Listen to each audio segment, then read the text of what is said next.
Hello and welcome. In this video, we will continue to examine the Battle of Palo Alto, a significant event in the history of the United States and Mexico.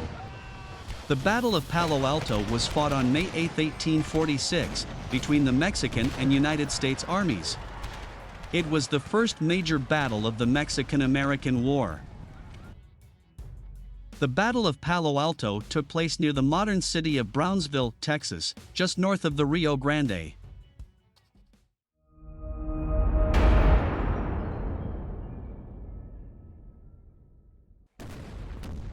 The Mexican army has been laying siege to Fort Texas on the northern bank of the Rio Grande since May 3rd.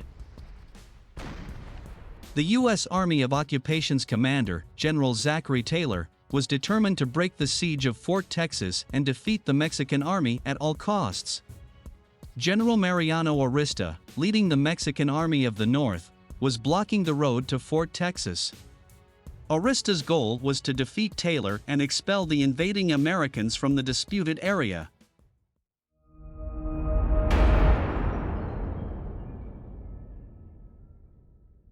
In the previous episode, we left the situation at the end of May 5th as follows. Mexican generals Mejia and Ampudia were laying siege to Fort Texas. Mejia's forces were stationed on Matamoros, a Mexican city on the south shore of the Rio Grande, opposite Fort Texas. General Ampudia and approximately 1,200 men were putting additional pressure on the Americans from the north shore of the river. Mejia and Ampudia were to halt the entry of resources and supplies to the fort and cut off access to water, if possible.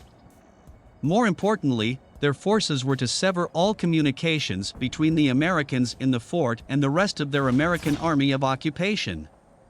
In Fort Texas, 500 American servicemen under Major Jacob Brown were successfully resisting the Mexican bombardment since May 3rd. However, the American forces were worried about the diminishing supplies and the lack of information pertaining to the rest of the American Army.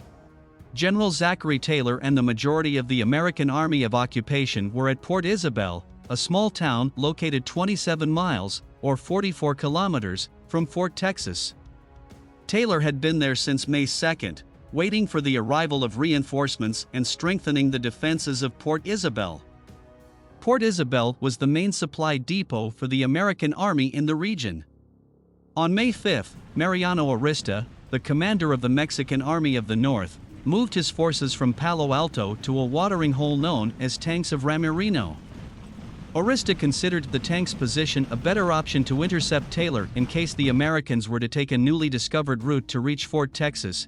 At the same time, this position would allow Arista to return to Palo Alto to block the primary road between Port Isabel and Fort Texas, if required. On May 6, Arista sent a letter to Major Brown, in which the Mexican general explained that he had enough troops to easily capture the fort and was prepared to do so, but that he would rather avert the carnage of war. Arista explained that he was willing to accept a peaceful American surrender. When the letter was delivered, Major Brown was incapacitated after being hit by Mexican fire on May 5. The new commander in Fort Texas, Major Edgar S. Hawkins, replied to Arista with this: "Your humane communication has just been received, and after serious consideration due to its importance, I must respectfully decline to surrender my forces to you." The siege of Fort Texas continued for the next few days.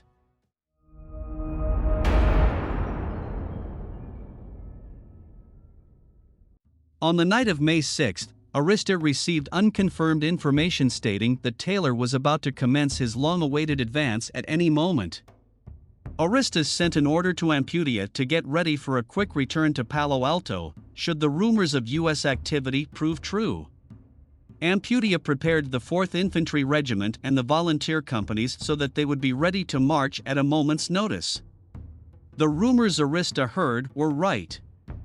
On May 6, in the afternoon, a ship arrived at Point Isabel with supplies and several hundred new recruits for the Army of Occupation. Another ship was expected to arrive the following morning with more experienced soldiers from the 1st Infantry Regiment. Taylor felt he now had the manpower to leave a sizable garrison to defend Port Isabel and, at the same time, march to the rescue of Fort Texas. Taylor incorporated the more experienced troops into his army and assigned the raw enlistees to Major John Monroe of the 4th Artillery to serve as a garrison for the supply depot. On the morning of May 7, Taylor ordered his troops to get ready to march in the afternoon. The order generated considerable excitement among the troops, even though the prospect of a fight against a much larger enemy was daunting.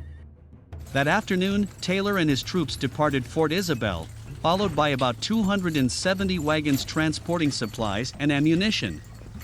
The supply train extended for miles along the narrow road and presented an inviting target for a potential Mexican ambush. This situation prevented the American troops from moving quickly, as they needed to protect the vulnerable supply train. By nightfall, Taylor's army had only advanced 7 miles along the road towards the Rio Grande. Crucially, Arista's scouts missed the American Army's departure from Port Isabel, and Arista was not informed of Taylor's advance until around 8 a.m. on May 8. The scout reported that the Americans were not only on the march along the Matamoros Road but were well on their way to Palo Alto. Arista immediately sent a message to Ampudia, calling for him to advance with the 4th Infantry and Canales Cavalry in the direction of Palo Alto. Arista sent additional scouts to keep a close eye on the advancing American army. The Mexican troops at Tanques de Ramirino started to get ready for combat. Weapons and ammunition were distributed, and before noon, the Mexican army was ready to march. Around that time, Arista received more troubling news from one of his scouts. Taylor's troops were just a few miles north of Palo Alto and had made far more progress than previously suspected. General Arista ordered his army to start marching fast towards Palo Alto, but he soon realized that it would be impossible to arrive before the Americans, and consequently, Arista would not be able to position his troops as he had originally planned to better fight Taylor's army. By the time the Mexican Army of the North arrived in Palo Alto, the advanced units of the American Army of Occupation had arrived at the north end of Palo Alto, and the Mexican Army had no hopes of taking control of the strategically important Palo Alto watering hole. Arista's decision to move his army to Tanques de Ramirino back on May 5 foiled his original battle plan. Arista wanted to block Taylor's forces before the Americans reached the Palo Alto prairie. This would prevent Taylor from deploying his artillery efficiently, as they would be surrounded by thick chaparral. Arista had to make a quick evaluation of his alternatives because he was out of position and unprepared for the circumstance he was in. His options were few and mostly unfavorable, but in the end, he decided to hold his ground and attempt to block Taylor from reaching Fort Texas. The Mexicans discovered themselves in a relatively defendable position despite arriving late on the battlefield. To the west of the road to Matamoros, a series of ponds and thick chaparral fields prevented any movements to avoid the Mexican blockade of the road.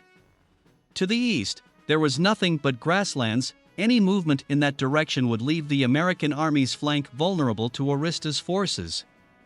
The only option for Taylor was to push forward towards Arista's position. As the American Army arrived at Palo Alto, Taylor's first order of business was to help the troops recover from the morning march by allowing them to drink from the pond, half of each regiment at a time. Then, Taylor ordered his train fully out of the brush and secured it in an area near the watering hole.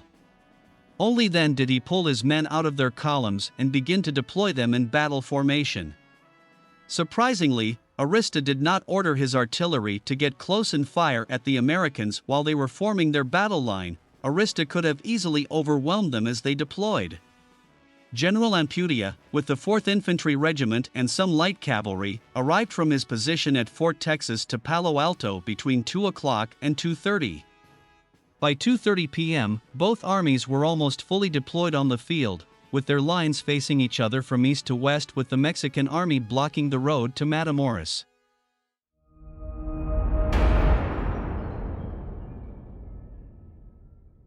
The Army of Occupation, commanded by Brigadier General Zachary Taylor, consisted of approximately 2,300 men. Taylor divided his forces into two wings, the 1st Brigade on his left and the 2nd Brigade on his right. The 1st Brigade was commanded by Lieutenant Colonel William G. Belknap and consisted of the 8th Infantry Regiment, under Captain William R. Montgomery, located at the extreme left of the American line. Next to it was an artillery battalion, acting as infantry, under Lieutenant Colonel Thomas Childs. Battery A, 2nd U.S. Artillery, under the command of Captain James Duncan, with 4 6-pounder guns, completed the 1st Brigade. The 2nd Brigade, or right wing, was commanded by Colonel David E. Twiggs. It consisted of the 4th Infantry, under Major George W. Allen.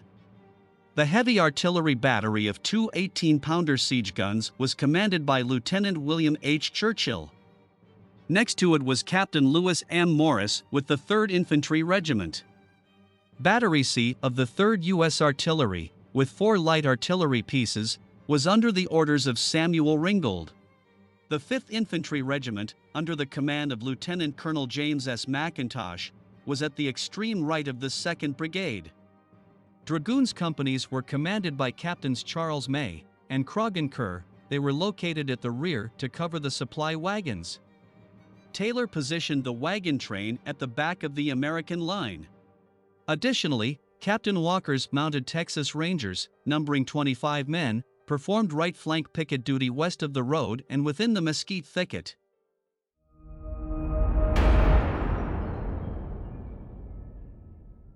The Mexican Army of the North was under the command of General of Division Mariano Arista. The total number of men in his army was around 3,800. Arista's line was formed as follows. To the extreme left was the Mexican Cavalry Brigade under General Anastasio Torrejon and 2 4-pounders. Behind Torrejon was General Canales' Irregular Cavalry, or Rancheros. Next in line were the 4th Infantry Regiment under General Pedro de Ampudia, sappers, and 2 artillery pieces. To their right was the 10th Infantry Regiment and 2 8-pounder guns under General Jose Garcia. Next were the 6th, 1st Infantry, and 6 guns under General Romulo Diaz de la Vega. At the center of the Mexican line, Arista placed most of his guns under Generals Tomas Requena and Rafael Linarte. They had under their command 2 8-pounders, 2 6-pounders, and 8 4-pounders. On the right of the artillery were the Tampico Coast Guards Battalion commanded by Lieutenant Colonel Ramon Tabera, the 2nd Light Infantry Regiment under Colonel Jose Maria Carrasco, and the Sappers Battalion under Lieutenant Colonel Mariano Reyes. The remaining light cavalry, under Colonel Cayetano Montero, was at the extreme right of the Mexican line. The baggage train, hospital, and camp followers were located to the rear of the Mexican army. It is 2:30 p.m. in Palo Alto. The Mexican troops are ready to engage and beat the enemy. The Americans think exactly the same. With this, we will end this episode. In the 3rd and final part of this miniseries, we will cover the actual fighting during the Battle of Palo Alto and review the factors that gave the Americans a significant edge over the Mexican army. We hope you enjoyed this episode. If you did, click on the like button. If you like our work and want to say thanks or encourage us to do more videos like this, you can buy us a coffee. The link is in the description below. To make sure you don't miss our future work, please subscribe to our channel and activate the notification bell. Please also visit our YouTube page, where you will find additional videos about the Mexican-American War. Thank you for your support. See you next time.